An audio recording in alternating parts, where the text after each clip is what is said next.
She was 26 years old when they destroyed her. Not slowly, not over years.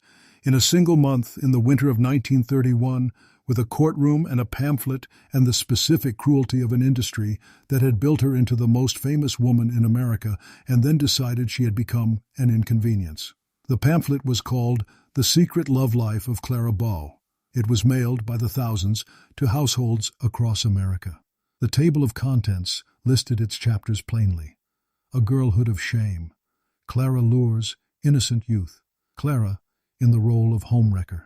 It accused her of promiscuity and exhibitionism, kinkiness and incest, lesbianism and bestiality, drug addiction and alcoholism, venereal disease and family insanity. Most of it was lies.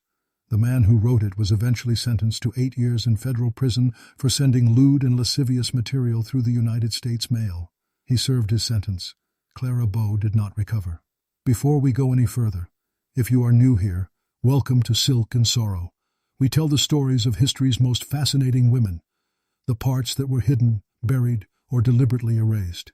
If that sounds like something you want more of, hit subscribe and join us, and drop a comment below, telling us where you are watching from and what the weather is like there. We love hearing from our community around the world. Now, back to Clara Bow.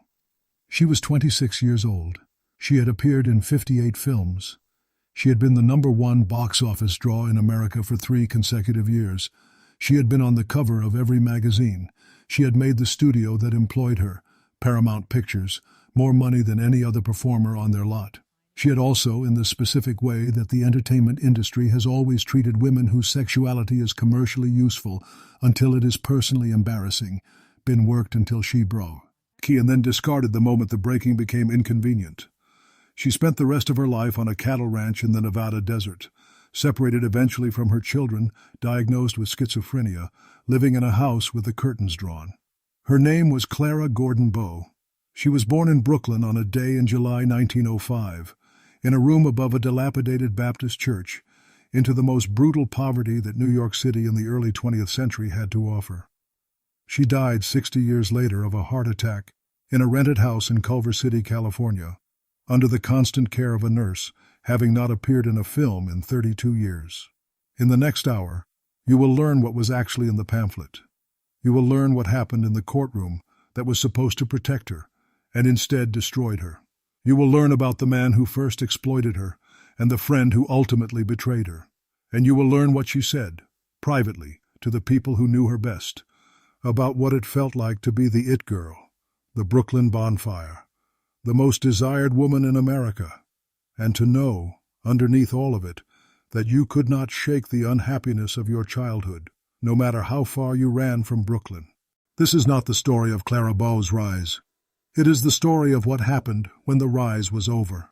She was born above a Baptist church in the Prospect Heights section of Brooklyn on the 29th of July, 1905, in a room her biographer David Sten described as bleak and sparsely furnished.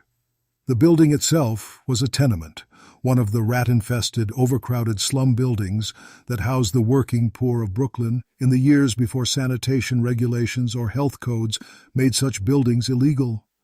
Multiple families shared a single toilet. The walls were thin. The rooms had no windows.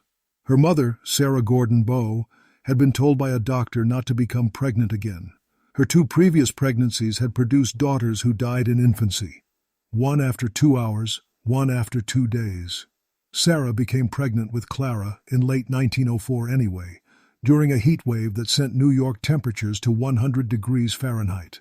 Clara would later write about her own birth with the specific darkness of someone who had been told the story enough times for it to feel like a memory.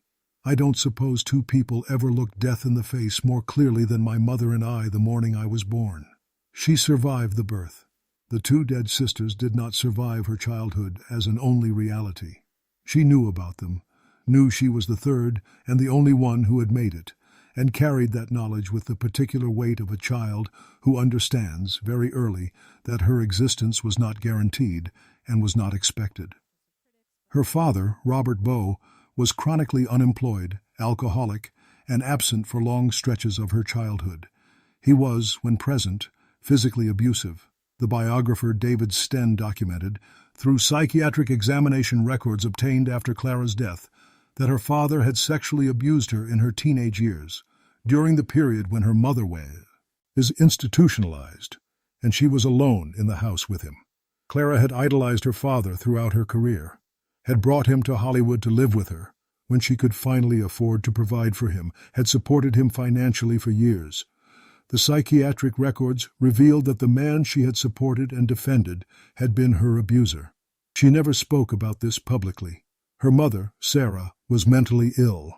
What would today be diagnosed as schizophrenia, managed then by periodic institutionalization and constant domestic instability.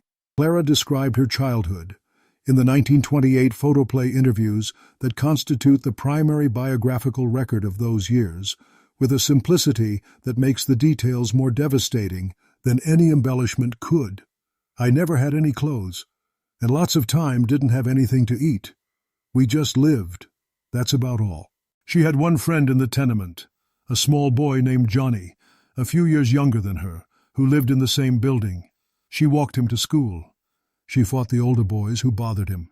He was the one person in her childhood who she described as simply a friend, someone present without condition, someone she could protect rather than someone she needed protection from. When Clara was 9 years old, she heard Johnny screaming her name from inside his room. She ran in and found him on fire. She grabbed a carpet and beat at the flames. She held him afterward. Johnny died in her arms. She told directors in Hollywood, when they asked how she was able to cry on cue with such immediate and genuine emotion, that she simply listened to the lullaby, "Rockabye Baby," in her head. The lullaby reminded her of Johnny. She could produce genuine grief, on demand, in front of a camera, for the entertainment of millions, because the grief was real and permanently accessible and had been generated by a 9-year-old girl watching her only friend burn to death in a Brooklyn tenement. Her mother's illness worsened as Clara entered her teens. Clara Bow began to believe that a career in film was immoral, that Hollywood was sin, that her daughter's ambitions were a path to destruction. In February 1922, Clara woke in the night to find her mother standing over her bed with a butcher knife held against her throat. She fought her mother off. She locked her in her room. In the morning, Clara Bow had no memory of the episode. Shortly afterward, Clara Bow was committed to a sanitarium. She died there in 1923. She was 42 years old. Clara was 17. Her father was unreliable, abusive, and intermittently absent. Her mother was dead. She had a beauty contest prize that had not yet resulted in anything concrete, and she had, in the bone-deep way of people who have survived what she had survived, the absolute conviction that she was going to get out of Brooklyn and she was not coming back. In 1921, Motion Picture Classic magazine ran a competition called the Fame and Fortune Contest, open to girls across America. The prize was a role in a motion picture. Entry required 2 photographs. Clara did not have $2 for photographs. She asked her father. He gave her the money, one of the few documented acts of generosity in their relationship that the historical record preserves. She had one dress. She wore it to all the tryouts. She looked at the photographs of the other contestants in the magazine and saw their expensive clothes and their jewelry and understood that her chances were not good. She entered anyway. She won. The prize materialized slowly, more slowly than 17-year-old Clara, who had told her father to haunt the publishers' offices in Brooklyn until something happened, could have wished. A director named Christy Caban eventually cast her in a small production called Beyond the Rainbow, produced late in 1921.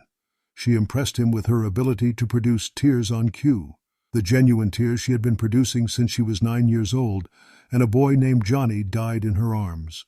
Her scenes were cut from the final print.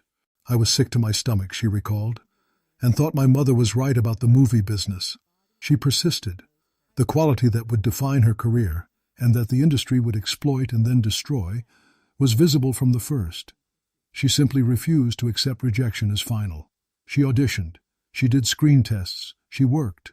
She found her way, through the persistent application of talent and determination in equal measure, to the attention of a man named Benjamin Percival Schulberg. B.P. Schulberg ran a small studio called Preferred Pictures. He was 31 years old. He had, by the time he encountered Clara Bow, already developed the specific expertise of a man who understood what movie audiences wanted before the audiences themselves could articulate it. He was also, by the documented account of people who knew him well, a man who consistently blurred the professional and personal with the actresses under his control, a pattern that the studio era's power structures made invisible until it became impossible to ignore. He signed Clara at $200 per week and began assigning her to films. He also loaned her out to other studios at $500 per week, pocketing the $300 difference while paying her the contracted rate. This practice was standard in the era, legal under their arrangement, and as financially exploitative as it sounds. Clara, who was 17 and had no representation and no knowledge of how studio contracts actually functioned, signed what she was given and went to work. Schulberg forced her to invest half her salary in a trust account that he controlled, against her wishes, against her protests. She spent everything that reached her hands because she was a teenager from a Brooklyn tenement who had never had money and had no framework for managing it. The trust that she resented and that Schulberg insisted on was, in the specific irony of her situation, the thing that ensured she was never destitute again, even after her career ended. He also, by the account of her biographer, and by Clara's own later statements, became her lover. He was married. He had a son named Bud, who would grow up to be the screenwriter Bud Schulberg, author of What Makes Sammy Run, and who would remember Clara Bow in his memoir as the victim of his father's power, in terms that leave little room for ambiguity about what that power had been used for. By 1925, Clara Bow was appearing in 12 pictures a year. She was working at a pace that the studio system had made normal, and that a human body, particularly a human body carrying the specific emotional weight of her history, could not sustain indefinitely. She was also, in the specific way that young women in Hollywood in the 1920s expressed the freedom that fame had given them, without any framework for what that freedom meant, conducting her personal life with a disregard for convention that the press was watching and the studio was, for the moment, tolerating. She was becoming famous. She was not yet famous enough for the studio to manage her carefully. That would come. In 1927, Clara Bow appeared in 2 films that would, between them, establish her as the most famous actress in America. The first was Wings, the story of 2 World War I aviators competing for the love of the same woman, directed by William Wellman, with the aerial photography that had never been achieved on film before, and that the Academy of Motion Picture Arts and Sciences would recognize at the first Academy Award ceremony in 1929 with the prize for Best Picture. It was the first film to win that award. Clara Bow was in it. The director, William Wellman, describing her to an interviewer later in his life, said, "She was mad and crazy, but what a personality." The second was It. It was based on a short story by the British author Eleanor Glyn, who had coined the term "it" to describe a quality of magnetic sexual appeal that could not be taught or manufactured, a quality that existed in a person or did not, and that no amount of beauty or talent could substitute for if it was absent. Glyn appeared in the film herself, in a brief sequence in which she defined it for the audience.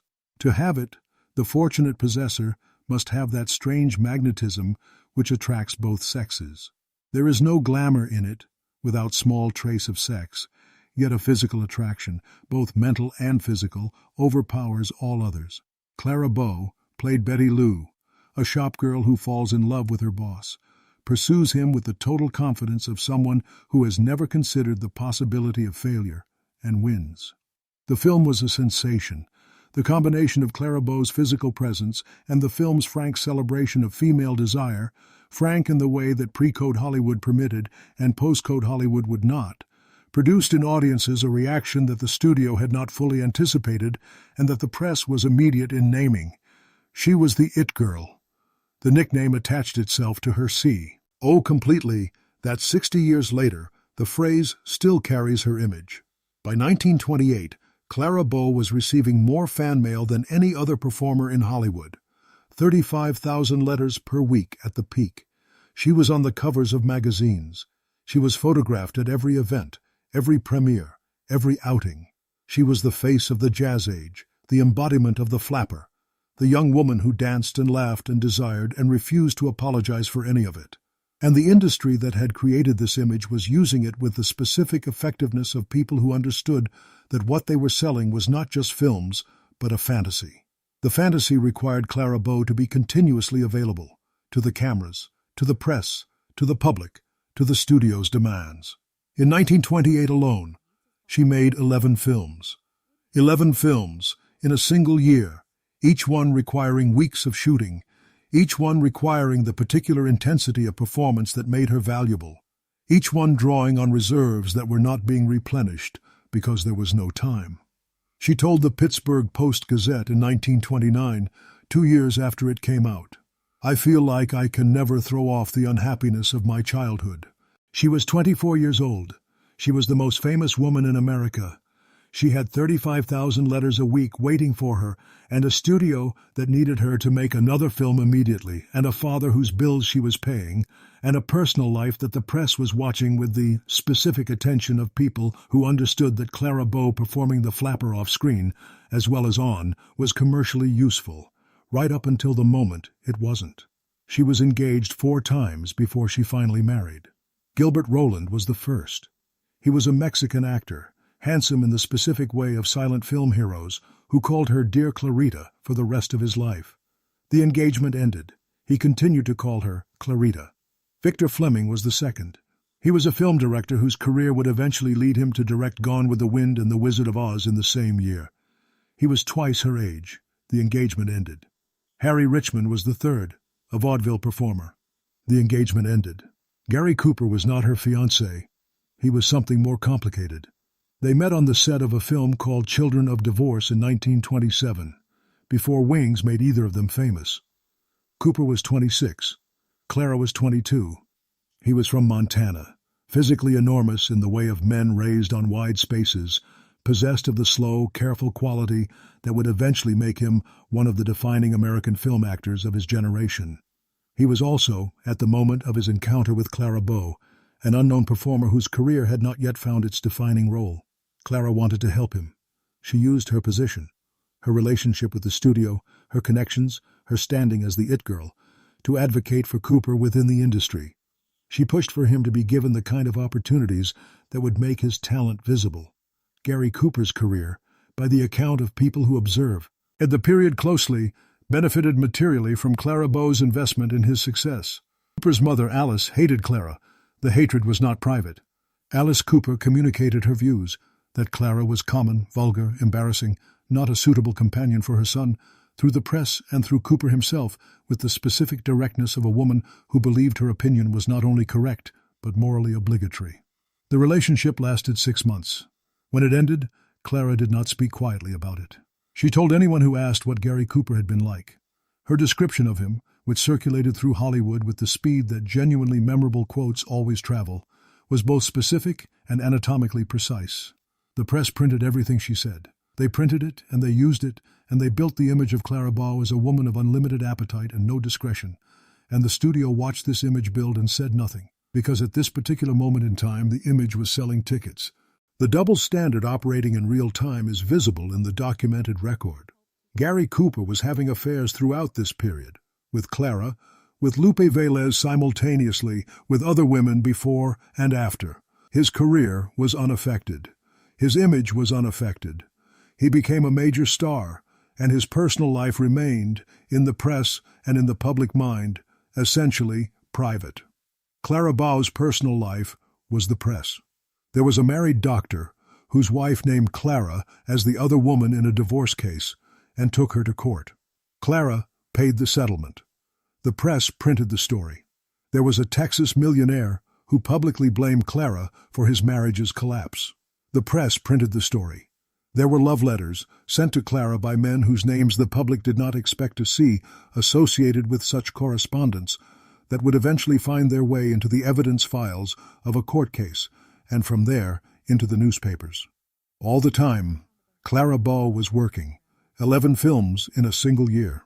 The most fan mail in Hollywood, the it girl, dancing and laughing for the cameras, feeling, as she told the Pittsburgh Post-Gazette, that she could never throw off the unhappiness of her childhood. She began to drink more heavily. She gambled. She stayed up through the night at card games that went on until morning, playing poker with her friends and her hangers-on, and the specific procession of people who surrounded famous people in Hollywood in the 1920s. People who wanted access, who wanted money, who wanted a story, who wanted something that Clara had and were willing to perform friendship in exchange for it. She had, by 1928, more money than she could manage, more fame than she could carry, and fewer people around her who wanted nothing specific from her than she had ever had in her life, including in Brooklyn. She let a woman named Daisy DeVoe into her house. It was Tom. The last mistake she made in Hollywood. Daisy DeVoe was a hairdresser from Kentucky who had come to Hollywood looking for work in the industry that was consuming American popular culture in the late 1920s. She was pragmatic, organized, good with money in the way that people who have supported themselves since adolescence are good with money, as a practical matter rather than a theoretical one. They met on the set of Wings in 1926. Daisy bleached Clara's hair. Clara liked the result and demanded that Daisy be assigned to every subsequent production. They became friends in the way that people who spend long hours together on film sets sometimes become friends, in the compressed confessional intimacy of dressing rooms and waiting time. Clara told Daisy everything: her money troubles, the gambling debts, the bills that accumulated faster than she could pay them, the people who borrowed from her and did not return the money, her father's insatiable financial needs, her professional troubles, her personal troubles. Everything, in the way that a woman who has had very few people she trusted in her life gives everything to the people she finally decides to trust. Daisy offered to help. She had organizational skills that Clara lacked. She would become Clara's personal secretary, manage the finances, pay the bills, keep the household in order. Clara agreed. B.P. Schulberg, Clara's studio head, found out about the arrangement. He called Daisy into his office and asked her to spy on Clara. He wanted to know who she was seeing, where she was going, what she was doing. He framed this as a protective measure. He needed to ensure that the studio's most valuable performer was not going to embarrass them further. Daisy refused without deliberation. No dice, she told him, and walked out. Under Daisy's management, Clara's finances stabilized. Daisy paid off a mortgage. She set up a trust. She organized the accounts with the efficiency of someone who had been managing money practically since childhood. Clara, who had been functionally incapable of managing her own financial life, was, for the first time, financially solvent. Then, Rex Bell arrived. He was a cowboy actor, handsome, uncomplicated in the way that cowboy actors were expected to be, possessed of a directness about what he wanted that Clara found appealing in its contrast to the manipulations of the industry world she had been living in. He wanted Clara.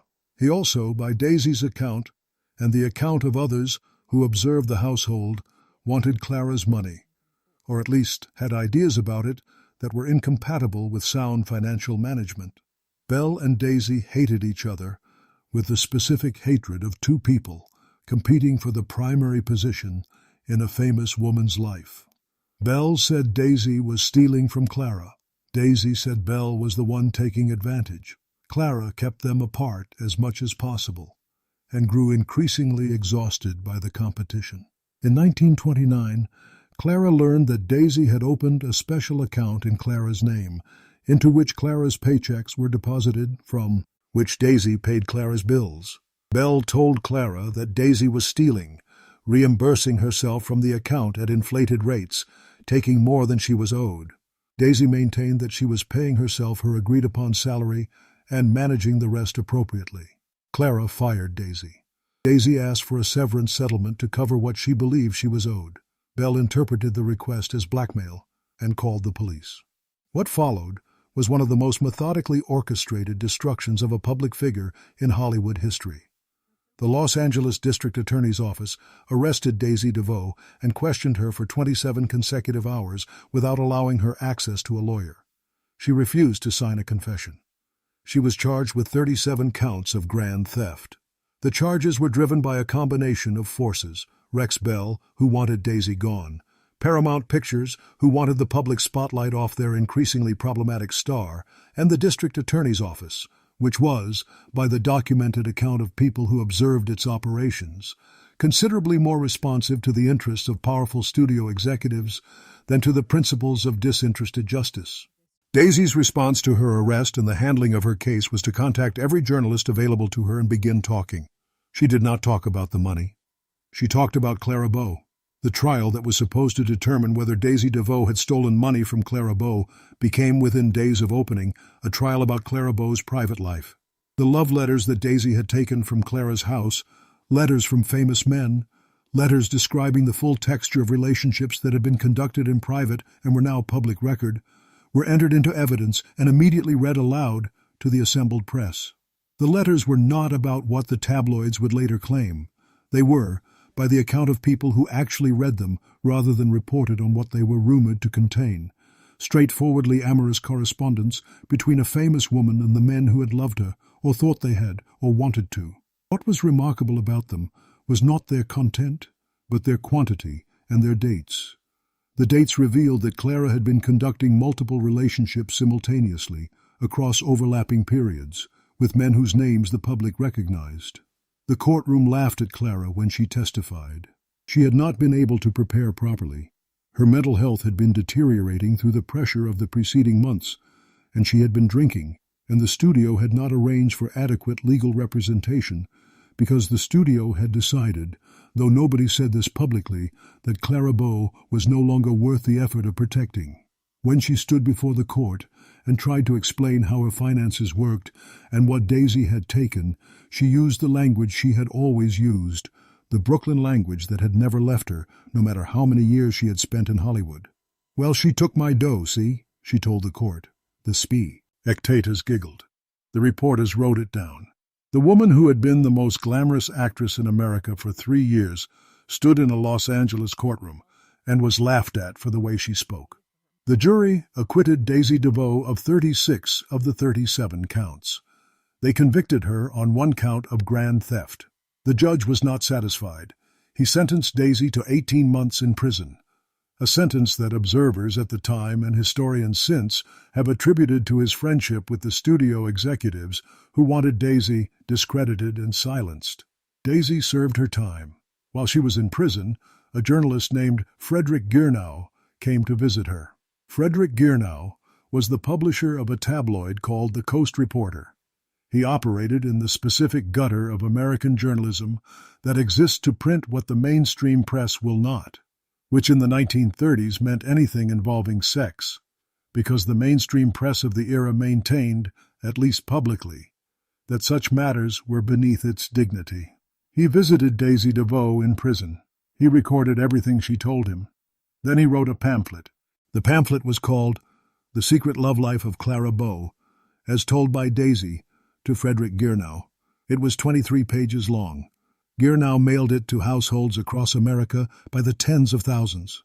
Clara's biographer, David Sten, summarized its accusations: promiscuity and exhibitionism, kinkiness and incest, lesbianism and bestiality, drug addiction and alcoholism, venereal disease, and family insanity. The table of contents was the most direct part of the document. Chapter 1, A Girlhood of Shame. Chapter 3, Clara Lures Innocent Youth. Chapter 5, Clara in the Role of Homewrecker. The pamphlet claimed she had taken a lover in Mexico who had killed his wife and then himself when his wife discovered the affair. It claimed she had engaged in acts of bestiality. It claimed she had seduced innocent young men. It claimed she had destroyed marriages and corrupted everyone who entered her orbit. A drawing on the cover showed a red-haired woman, identifiable to anyone in America as Clara Bow, kissing a mustachioed man. The pamphlet was mailed to homes across America. It was mailed to the mothers of the young women who had idolized Clara Bow, who had copied her hair and her makeup and her walk and her laugh.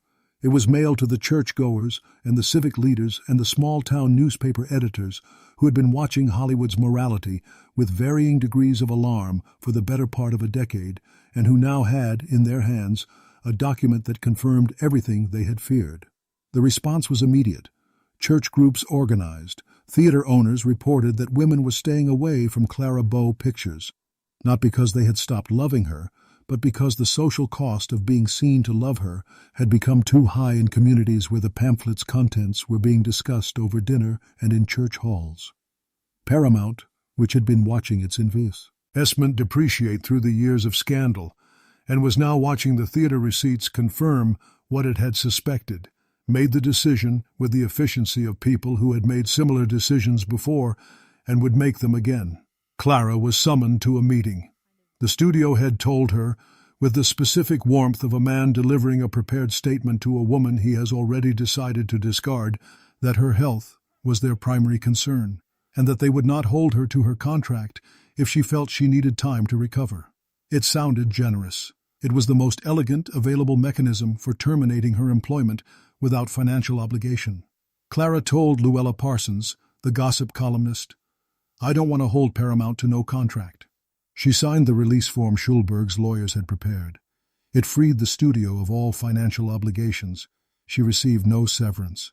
The studio, which had worked her at 11 films per year, which had used her body and her image and her specific quality of aliveness on screen to generate profits it had not shared with her proportionally, walked away. She was 25 years old. Frederick Gurnau was eventually charged with sending lewd and lascivious material through the United States mail. He was sentenced to 8 years in federal prison. Clara Bow never made another film for Paramount. Rex Bell's ranch was in Searchlight, Nevada, a small town south of Las Vegas in the high desert, far from Los Angeles in every dimension except the geographical. They called it the Walking Box Ranch. It was a working cattle operation, several thousand acres of Nevada desert where the sound of the industry that had consumed Clara for a decade was replaced by the silence of open land and the specific rhythms of ranch work that have nothing to do with cameras or publicity or the opinions of powerful men in Los Angeles. Clara and Rex married on the 26th of December, 1931. She was 26 years old. She had been the most famous woman in America. She was now a rancher's wife in the Nevada desert. She made 2 more films, in 1932 and 1933, at a smaller studio. She had promised herself she would prove that she could still work, that the breakdown in the pamphlet and the trial had not ended her permanently. Call Her Savage in 1932 performed well. Hoopla in 1933 was less successful. Her heart, by every account from people who observed her on those sets, was not in it. Hoopla was her last film. She was 28 years old. On the ranch, away from the industry, she found something that resembled peace in the early years. She had 2 sons, Rex Anthony Bell, born in 1934, and George Robert Bell, born in 1938. She loved them with the ferocity of a woman who had spent her childhood trying to mother a mother who could not be mothered, and who understood, in the specific way of people who were denied normal childhood, exactly what a child needed. She also brought her father to the ranch, Robert Bow, the man who had been abusive and absent throughout her childhood. Dee, who had raped her during her teenage years when her mother was institutionalized, was installed in the household where she was trying to build a normal life for her own children. The psychiatric record suggests that Clara had never fully processed what her father had done to her. She continued, in the specific pattern of abuse survivors who have not received appropriate care, to support and protect and excuse him. Clark Gable and Carol Lombard came to the ranch. Errol Flynn came. The friends from the old life visited, and Clara was hospitable, and the ranch became known as a place where the Hollywood world she had left could come and find something different. Space, silence, informality, the specific warmth of a hostess who had learned early that making people feel welcome was one of the skills she had. But underneath the ranch, and the children, and the visits from old friends, the mental illness that had been present since her earliest years was advancing. She could not sleep. She was tormented by insomnia so severe that the nights became a duration to be endured rather than a rest to be taken. She became hypochondriacal, convinced that various physical symptoms indicated diseases she did not have, cycling through medical consultations that could not find what she was afraid of because what she was afraid of was not a physical condition. She attempted suicide in the mid-1940s. The specific method and circumstances are documented in the medical records that David Sten accessed for his biography and that Clara never discussed publicly. She was hospitalized. She underwent extensive psychiatric evaluation. The evaluation confirmed what the family had feared for years. Clara Bow had inherited her mother's schizophrenia. Rex Bell ran for political office in Nevada. He served as the state's lieutenant governor. He ran for governor in 1962. He died during the campaign in July 1962 of a heart attack. He was 57 years old. He and Clara had been married for 30 years.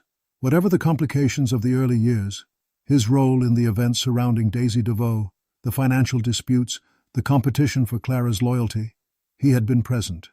He had stayed. When her mental health required more than the ranch could provide, he had been the person who managed the situation, who made the decisions, who kept the household functional while Clara was unable to. After his death, Clara moved to a rented house in Culver City, California. She was 57 years old. She had not appeared in a film in 29 years. She lived under the constant care of a nurse. She had become, in the years of her illness, increasingly estranged from her sons. The estrangement was not her choice.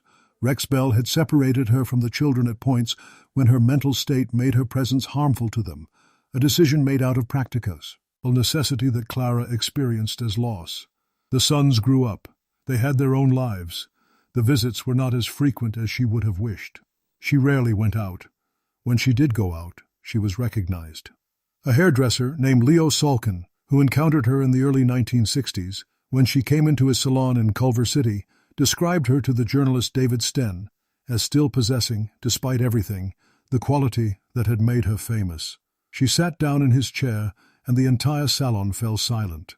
Not because she was Clara Bow, because she walked in and something in the room changed. The it that Eleanor Glynn had tried to define in 1927, that strange magnetism which attracts both sexes, that physical attraction overpowering all others, was still there. In a woman who had not made a film since 1933, who was living in a rented house under the care of a nurse, who had been destroyed by a pamphlet in a courtroom and a studio that had decided she was expendable, it was still there. On the 27th of September 1965, Clara Bow died of a heart attack at her home in Culver City. She was 60 years old. She was buried at Forest Lawn Memorial Park in Glendale, in the same cemetery where many of the people who had known her during the years when she was the most famous woman in America had been laid to rest. She left an estate valued at approximately $500,000, the accumulated residue of the fortune she had made and largely spent, managed in part by the trust that B.P. Schulberg had forced her to establish against her will, which had, in the end, been the thing that ensured she did not die in poverty. There is a version of Clara Bow's story that exists in the popular imagination, and that is not entirely wrong. The wild flapper, the it girl, the Brooklyn bonfire, the woman who slept with everyone and said so, and eventually paid the price for saying so, in a culture that had told her it wanted exactly that from her, and then punished her for providing it. That version is not wrong. It is simply incomplete. The complete version begins with a room above a Baptist church in Brooklyn, where 2 infant sisters had already died, and where the 3rd child, born during a heat wave that killed people across the borough, arrived into the specific poverty that Clara would carry in her bones for the rest of her life, even when she had enough money to eliminate it. It includes a 9-year-old girl holding a burning boy in her arms, and a lullaby she would use for the rest of her career to produce genuine grief on demand, because the grief was always there and always available. It includes a mother who held a knife to her throat in the night, and a father who abused her in the daylight years, and both of whom she protected and supported, because that was what she had been doing since she was old enough to understand that nobody else was going to. It includes a studio that worked her at 11 films per year, that used her body and her image and her specific quality of life to generate fortunes, that monitored her private life through a producer who asked her secretary to spy on her, that laughed in its private offices at Crisis a Day Clara, and then, when she was no longer profitable, used the legal system to dispose of her without financial obligation.